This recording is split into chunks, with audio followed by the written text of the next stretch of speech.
নমস্কাৰ, আপোনালোক পুনৰবাৰ স্বাগতম জনাইছোঁ। অহা 23 ৰবিবাৰ এপ্ৰিল মাহৰ 6 তাৰিখ সিদিনা আমাৰ বাসন্তী পূজা নৱমী তিথি অৰ্থাৎ মা সিদ্ধিদাত্ৰীৰ পূজা অনুষ্ঠিত কৰা হ'ব।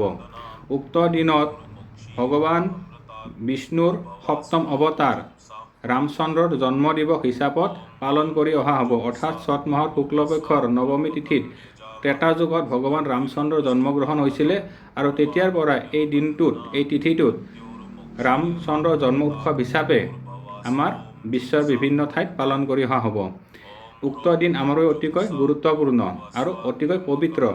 এফালে থাকিব মা ভগৱতীৰ দুৰ্গাৰ নৱম স্বৰূপ মা সিদ্ধিদাত্ৰীৰ পূজা আৰু আনফালে ভগৱান ৰামচন্দ্ৰৰ জন্ম দিৱস। গতিকে উক্ত দিনত যদি আমি নিজ ঘৰৰ থাপনাত মা দুৰ্গা আৰু ৰামচন্দ্ৰৰ পূজা অনুষ্ঠিত কৰোঁ তেতিয়াহ'লে আমাৰ বিশেষ শুভফল লাভ হ'ব। উক্ত দিনত যিসকল ব্যক্তিয়ে বৰ্তমান নৱৰাত্ৰি উৎসৱ পালন কৰি আছে তেওঁলোকৰ বাবে খুব ভাল, আৰু যিসকলে পালন কৰা নাই আপোনালোকে উক্ত দিনত আপোনালোকৰ ঘৰৰ যিটো মন্দিৰ আছে তাতে মা ভগৱতী দুৰ্গাৰ নামত ধূপ চাকি জ্বলাব আৰু ৰামচন্দ্ৰৰ নামতো ধূপ চাকি জ্বলাব। লগতে মা দুৰ্গাৰ 108টা নাম স্মৰণ কৰিব বা দুৰ্গা চালিচা পাঠ কৰিব। লগতে ভগৱান ৰামচন্দ্ৰৰো 108টা নাম আপোনালোকে পাঠ কৰিব পাৰে আৰু হনুমান চালিচা পাঠ কৰিলে বিশেষ পুণ্যফল আপোনালোকে লাভ কৰিব পাৰিব। উক্ত দিনত আপোনালোকে সম্ভৱ হ'লে পায়স খিচিৰি অন্ন ভোগ প্ৰদান কৰিব।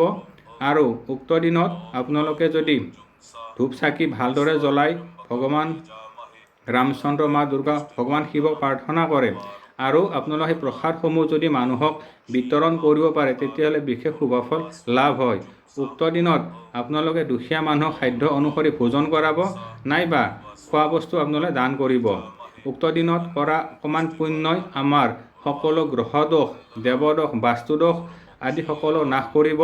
লগতে আমাৰ শুভ শান্তিৰ মাৰ্গ উন্নত হ'ব।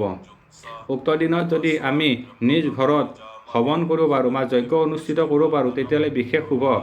শাস্ত্ৰত উল্লেখ আছে যে এই নৱৰাত্ৰিৰ ভিতৰত যদি আমি বিধিমতে যজ্ঞ অনুষ্ঠিত কৰিব পাৰোঁ তেতিয়াহ'লে ঘৰৰ সকলো দোষ নাশ হয়।